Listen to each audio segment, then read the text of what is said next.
সকালবেলা আমি সাধারণত ছাতু খাই।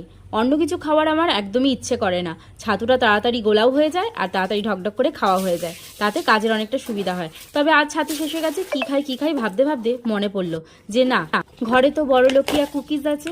আসলে গতকাল একটু বেরিয়েছিলাম আর মিও আমর থেকে এই কুকিজটা আনা হয়েছে। আসলে সত্যি বলতে আমি জানতামই না যে এতটা প্রাইস হবে। মাঝে সাঝে মিও আমর থেকে কেক কিনে খাই, তবে সেখানেই দেখেছিলাম এই কুকিজগুলো, দেখে ভীষণই খেতে ইচ্ছা হয়েছিল আর সেই জন্যই কিনে আনা হয়েছে। তো কুকিজগুলোর মধ্যে তোমাদেরকে কি বলবো, পুরো ভরপুর ড্রাই ফ্রুটসে ভর্তি একদম, আর তার সাথে ভরপুর চকলেট। জাস্ট দুর্দান্ত খেতে ছিল, জাস্ট দুর্দান্ত। তবে প্রাইসটা কত জানো? পুরো 99 রুপিস।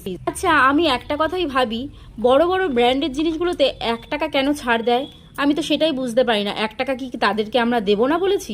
তো এটা আমার সত্যি একটা কৌতূহল লাগে যে ওরা প্রত্যেকটা জিনিসেরই কেন 1 টাকাটা নেয় না। যাই হোক, আমার ভীষণই খাওয়ার ইচ্ছে ছিল তাই খেয়ে নিলাম। আর আমার বরের কাছে কিছু চাইলে পাই আর না পাই, তবে খাবার কিছু যদি আমি বলেছি যেটা আমার খেতে ইচ্ছে হয়েছে, সেটা আমাকে যত দামি হোক ও আমাকে কিনে খাওয়ায়। যাক, এই দিক দিয়ে আমি নিজেকে হ্যাপি বলে মনে করি।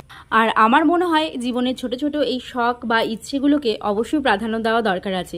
তাতে কি হয়, জীবনে অন্তত একটু হলেও শান্তি পাওয়া যায়। যাই হোক, আজকের ভিডিওটা এই পর্যন্ত। ভালো লাগলে অবশ্যই একটা লাইক করে দিও আর কমেন্টে জানিও কেমন লাগলো। চলো আজকের মতো